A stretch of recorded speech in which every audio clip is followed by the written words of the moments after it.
ये मंच और सम्मुख उपस्थित साथियों,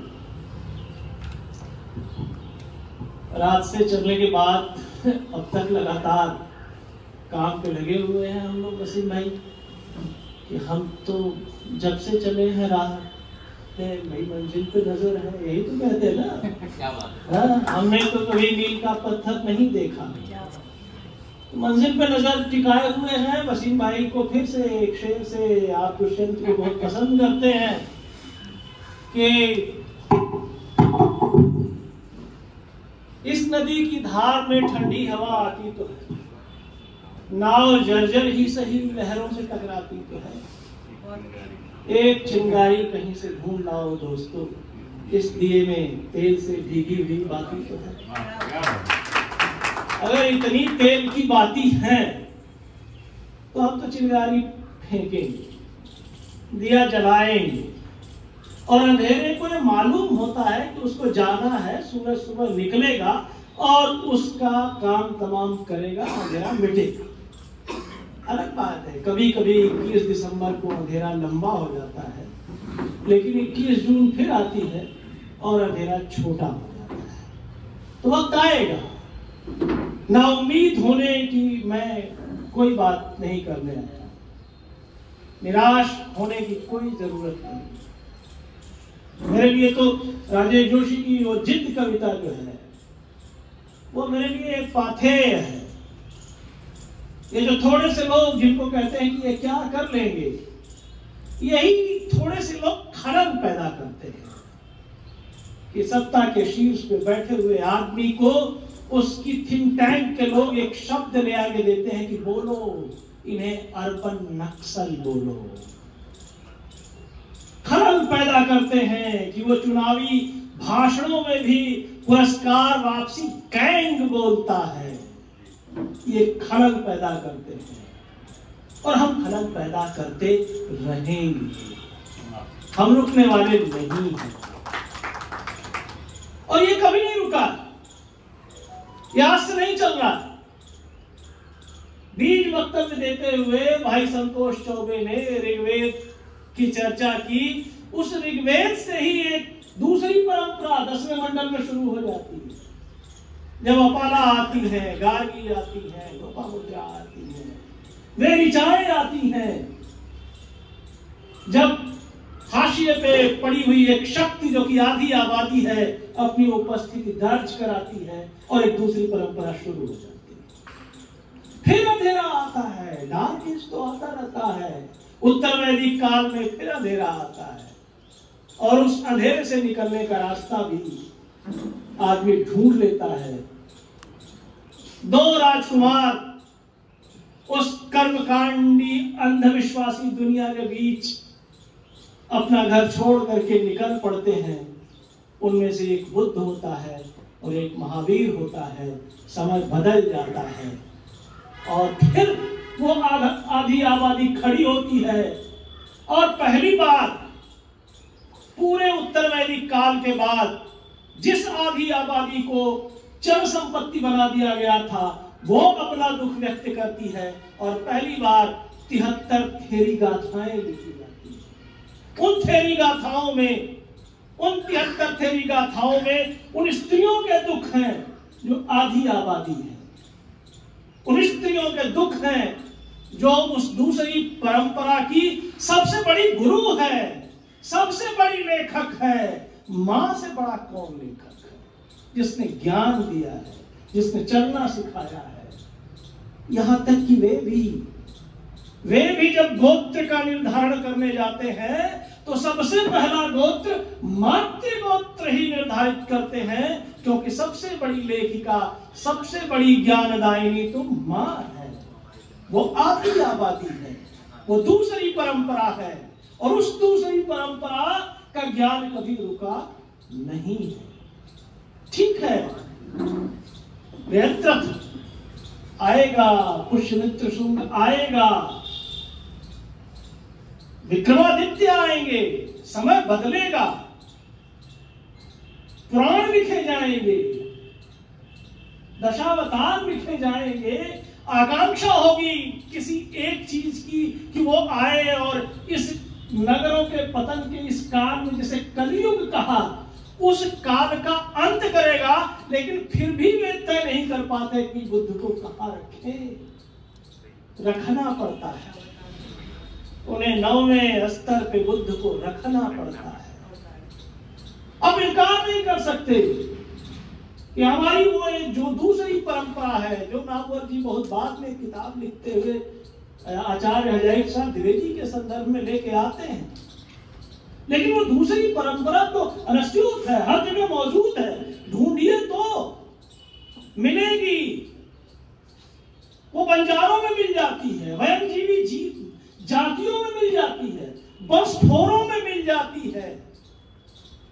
ओ नाव लगा करके मछली मारने वाले लोग, ये सारे निकल करके आते हैं और एक पूरी परंपरा, सिद्धों की परंपरा चल पड़ती है। उन सिद्धों की परंपरा से ही एक आदि सिद्ध जो बनता है, वो कहते हैं हमारा वो हिंदी का पहला कवि है। तो परंपरा तो है, अगर वहां भी आती है तो नाथों की परंपरा आती है। जरूरत हुई तो भक्ति काल आता है, कोई यक्क महादेवी, कोई आंडाल, कोई ललगद्य, कोई मीराबाई मौजूद है हर समय। उस भक्ति काल में कबीर भी है, रैदास भी है, नानक भी है, मलूक भी है, दादू भी है। आखिर वो समय तो रहा होगा ना, जब आज हम कह पाने की स्थिति में नहीं है, लेकिन कबीर ललकार कर कह रहे थे। आज जाकर के इलाहाबाद में कह सकते हैं चली है कुर्बोर्नी गंगा नहाए, लेकिन कह रहे थे, कबीर कह रहे थे अरे इन दोनों राह न पाई। कबीर कह रहे थे क्या, वो सब आप जानते हैं, मैं क्या दोहरा। नूर भाई, जो आपने बात कही वो प्रेमचंद उसी साहित्य का उद्देश्य में, जिसकी चर्चा अजय जी ने की, संतोष जी ने की और हसीन साहब ने की, वो पूरी पंक्ति है उसमें, साहित्य का उद्देश्य में, उनके भाषण में। जो वंचित है, जो दलित है, जो कमजोर है, उसकी हिमायत और वकालत करना लेखक का फर्ज है। और ये जो अप्रिय अवस्थाएं हैं, लेखक उनका अंत कर देता है, वो लेखक है। कहते हैं कि हुस्न का मयार बदलना होगा। वो कौन सा हुस्न का मयार है? वो साहित्य जिसका उद्देश्य महफिल सजाना और मनोरंजन करना नहीं है, बल्कि वो साहित्य जो हमें बेचैनी पैदा करे, सुनाए नहीं। वो साहित्य, वो लेखक चाहिए उन्हें। और वो लेखक प्रेमचंद की परंपरा के पहले फिर मौजूद है। मैकश भाई बैठे हैं, मीर ने लिखा है कि अमीरों और गरीबों के बीच के फर्क को कहते हैं कि अमीरों की वजह से ही तो हम गरीब बने बैठे हैं। ये मीर लिख रहे थे। क्या वजह है कि साहित्य का उद्देश्य में प्रेमचंद अगर दो जगह कोट करते हैं तो इकबाल को कोट करते हैं? तो एक दूसरी परंपरा है। आप भाषा के नाम पे, आप प्रांत के नाम पे, आप जाति के नाम पे, आप क्षेत्र के नाम पे, आप धर्म के नाम पर लोगों को बांटेंगे, नहीं बांट पाएंगे। हिंदी और उर्दू हमारे चेहरे की दो आंखें हैं। एक भी आंख अगर कमजोर हुई तो चेहरा बदसूरत हो जाएगा। ये एक समन्वयवादी परंपरा है, एक मिली जुली परंपरा है, क्योंकि हमारी संस्कृति बहुलतावादी है, प्लुरलिटी है। यहाँ पे एक रंगी संस्कृति हमारी कभी नहीं रही। जब जब बनाने की कोशिश की गई, उसका अंत हुआ, और ऐसा अंत हुआ कि उसका कोई नाम लेने वाला नहीं बचा। बचा कुछ तो हमारी प्लुरलिटी बची, हमारी बहुलता बची। उस बहुलता को आप कैसे भुला सकते हैं? इस भवन में जब मैंने पूछा सामाजिक न्याय भवन ये क्या है भाई, तो पता लगा कि ये तो चंद्रजीत यादव जी का, हमारे पड़ोसी थे। हमारा गांव सलेमपुर और इनका गांव सरुपहा, एकदम अगल बगल गांव। कई बार आए गांव में, बातचीत हुई, और पहली बार जनवादी शब्द बचपन में दुर्गा भाई इन्हीं की पार्टी की वजह से जाने हम लोग। इन्होंने एक पार्टी बनाई थी, जनवादी पार्टी। 1982 में उपचुनाव भी इस पार्टी ने लालगंज से लड़ा था। रविंद्र राय जिसमें जीते थे, जवेरी राय जी के आप जानते होंगे, जो बेटे थे कांग्रेस के, उसमें हमारे ही गांव के सत्यनारायण सिंह को, जो एमएलसी रहा करते थे, उनको जनवादी पार्टी से टिकट दिया गया। तो जनवादी जो व्यक्ति रहा, जिसने पार्टी बनाई, वहीं पे तो हम लोग बैठे हैं। तो वो बात कहां से मैं कर रहा हूं, 1982 में। और ये देखिए कि 14 फरवरी 1982 को ही जनवादी लेखक संघ का गठन हुआ। वही दौर। तो कोई जनवाद, जयप्रकाश जी जानते हैं, राय साहब जानते हैं, सब लोग जानते हैं कि रामविलास शर्मा का भी जो इशू आया था प्रगतिशील और जनवादी शब्द को लेकर बहस हुई। तो एक पूरी परंपरा है, उस परंपरा को आप काट नहीं सकते, अलग नहीं कर सकते। लगी हो आग जंगल में, ऐसे जैसे हमारे दिल सुलगते हैं। सरकारें बदलती हैं जब हम दर्द से करवट बदलते हैं। शमशेर लिख रहे, नागार्जुन ने कहा कि वो और रानी हम ढोएंगे पालकी, उन पर भी लिखा इंदू जी ये क्या हुआ आपको, भूल नहीं बाप को, लिख रहे थे नागार्जुन। केदारनाथ अग्रवाल लिख रहे थे, एक हथौड़े वाला घर में और हुआ। ये एक पूरी परंपरा है। कितने नाम गिनाए जाए, त्रिलोचन को गिनाया जाए, मुक्तिबोध। समस्या एक, मेरे सभ्य नगरों में सभी मानव सुखी सुंदर कब होंगे, वही तो समस्या है। और यह भी कि पार्टनर तुम्हारी पॉलिटिक्स क्या है, तय करो किस ओर हो तुम, इधर या उधर। समस्या है नूर भाई, समस्या है आजकल उसी को जीने का हक है इस जमाने में, जो इधर का लगता रहे और उधर का हो जाए। ऐसे बहुत लोग हैं, उनसे घबराना नहीं चाहिए। वो जिधर जा रहे हैं, उनकी उम्र 100 साल है, लेकिन 100 साल में उनके पास एक भी बौद्धिक नहीं है, एक भी बौद्धिक नहीं है। 100 साल से बौद्धिक चिंतन शिविर लगाए पड़े हुए हैं, एक भी बौद्धिक नहीं है। आप लेखक की बात करते हैं, दहाई में हमारे यहाँ तो 10 लोग बोल दिए अभी पे, और उनके यहाँ दहाई में आप नाम गिनाने लगिए, भाई साहब 12 खाने पूरे नहीं होंगे, दहाई में नहीं मिलेगा। कुछ बात है कि हस्ती मिटती नहीं हमारी, तो दुश्मन रहने दीजिए ना। आप जिस मुद्दे पे बात कर रहे हैं तो लिखा जा रहा है। किराए पे मकान नहीं मिलना, बहुत अच्छी कहानी है तलाश, जयप्रकाश करदम की। दलितों के बीच के दलित के संदर्भ को पढ़िए ना, शव यात्राओं प्रकाश वाल्मीकि की। लिखा जा रहा है, पहले लिखा गया है, अब भी लिखा जा रहा है। चाहे वो लेखन आदिवासियों का देखिए, अभी एकदम नया लिखा है अनुज लुगुन, पढ़िए कविताएं। तो ऐसा नहीं है, लिखने वाले लगातार लिख रहे हैं, उनका लिखना कम नहीं हुआ है। क्योंकि 1 बजे बात थी खत्म करने की, हम और अध्यक्ष जी 2 ही लोग उसके बाहर बोल रहे हैं, तो लंबा बोला जा सकता है। आपने तुलसी का जिक्र किया, मान के खैबो मस्जिद के सोईबो, ले बैठे एक ने धोबे को देऊ। क्या किया तुलसी ने? रहीम ने आदमी को भेजा था ना, रहीम ने भेजा आदमी को, और लिख के एक दोहे की अर्धाली लिख के भेजी थी कि सुरतीय नरतीय नागतीय सब चाहत अस होए। रहीम ने मदद की और दोहा पूरा करके भेज दिया, गोदलिए तुलसी फिरे तुलसी सो सुत। रहीम ने मदद की। अकबर से बड़ा आज कहते हैं कि वो हम 1000 साल से कहाँ गुलाम थे यार। अरे यही टैक्स लिया, यहीं पे लगाया, ताजमहल कोई जाकर के फारस की खाड़ी में थोड़ी बना, यही बना है। राजतंत्र था, जो जीता हो सिकंदर, राणा सांगा जीत जाते तो राणा सांगा राजा होते, इब्राहिम लोदी जीत जाता तो इब्राहिम लोदी राजा होता, जो जीता हो सिकंदर।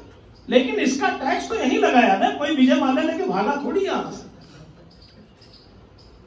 तो गुलाम तो हम कायदे से 1858 के ब्रिटिश अधिनियम के द्वारा हुए। वो 90 साल का हमारा औपनिवेशिक काल है। हम गुलाम थे, लिखित रूप में गुलाम थे।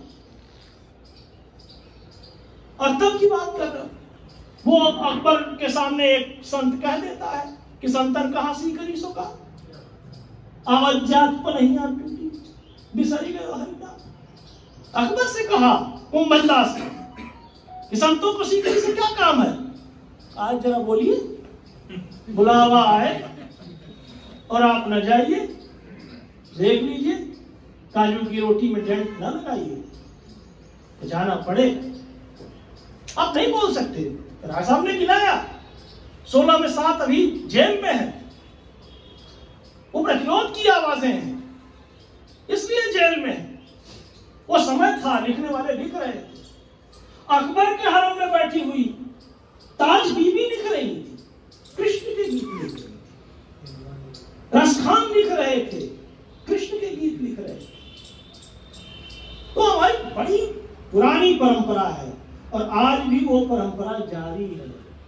हम इतने लोग बैठे हैं, ये कम नहीं है। ये सब जो फिर वही मुक्तिबोध की बात आती है, ये सब जो है अनाहत नाथ पैदा कर सकने वाले लोग हैं। इसलिए डर लगता है उन्हें, हमसे डर लगता है और लगना भी चाहिए। हम भी डराते रहेंगे, वो डराएंगे तो हम भी डराएंगे। वसीम भाई जी सर, अंधेरा बीतेगा, बीतेगा अंधेरा, उजाला फैलेगा, वक्त आने दीजिए, समय आता है हर चीज का। लिखते रहिए, लिखना नहीं छूटना चाहिए, क्योंकि जो रचेगा वो बचेगा। आप अगर रच नहीं रहे हैं तो फिर आपके बचने की उम्मीद नहीं है। मुक्तिबोध ने यह भी लिखा कि हर पल चीखता हूं, शोर करता हूं, मगर वैसी कविता बनाने में लजाता हूं। यह मुक्तिबोध ने लिखा। परेशानियां उनके सामने भी थी। इतिहास की किताब जो शायद उनकी जिंदगी बदलती, वो जब्त कर लिया गया। मुफलिसी में जिंदगी भी थी। सत्ता तो हमेशा, जो महाभोज में मन्नू भंडारी कहती है कि वो जो भी सत्ता है वो दमन करती है, महाभोज करती है जनता की। तो सत्ता का जो मूल चरित्र है वो एक वर्गीय चरित्र है, और उस वर्गीय और मूल चरित्र से एक जो वर्ग संघर्ष है ये तो आदिकाल से चल रहा है और आगे भी जारी रहेगा। वो रुकना नहीं है। जब तक एक भी अमीर गरीब की खाई में एक भी गरीब है, एक भी मजलूम है, मुफलिस है, वो वर्ग संघर्ष चलेगा और चलता रहेगा। और लिखने वाले उनकी कहानियां लिखेंगे, लिखना पड़ेगा। नाइजीरियन राइटर चिनुआ अबीबी को याद करिए, क्या लिखा चिनुआ ने कि जब तक हिरणों की कहानियों में शौर्य गाथाएं लिखने वाले जंगल के वो शेर वाले पक्ष के लोग रहेंगे ना, तब तक उन्हीं की शौर्य गाथाएं लिखी जाती रहेंगी। तो हिरणों के बीच से आना पड़ेगा। और अब हिरणों के बीच से लोग आ रहे हैं, लिख रहे हैं। वो बंद कमरे में लिख भी रहे हैं और जरूरत पड़ रही है तो सड़क पर भी निकल रहे हैं, निकलेंगे। परिस्थितियां आज जरूर कठिन है। उस कठिन दौर में भी अगर ये लोगों में बचा हुआ है मादा कि हम एक होंगे और चीजों को बदल देंगे, और अचानक एक आदमी उम्मीद लगाए बैठा है कि अब आदिवासी प्रथम महिला से ही हम संविधान बदलवा देंगे क्योंकि अब की बार 400 पार, और वो अटक जाता है 240। तो बाबू ये पब्लिक है, ये सब जानती है। आप अगर इसको धोखा देंगे तो आपको भी पहचानेगी, और वे अगर धोखा देंगे तो उनको भी पहचानेगी। कुछ गलतियां हुई होंगी कि आज आप विपक्ष में, आप अगर उन गलतियों को सुधार लेंगे, उनकी नाकामियों को उजागर करेंगे, तो फिर आप पक्ष में होंगे। और ये तो नियम है, कृष्ण पक्ष के बाद शुक्ल पक्ष ही आता है, आएगा। इसी उम्मीद के साथ मैं आजमगढ़ इकाई को बहुत बधाई देता हूं जिला सम्मेलन पे। ये कारवां बढ़ता रहे, और ये बड़ा अच्छा है कि सभी संगठनों के लोग यहाँ मौजूद हैं। आगे भी इस तरह की गोष्ठियां आपस में जरूर करें, ताकि उनके लिए ये बात होती रहे और उनके लिए आप लिखते रहे जो आपसे उम्मीद लगाए बैठे हैं और वो कतई ना उम्मीद ना हो। धन्यवाद।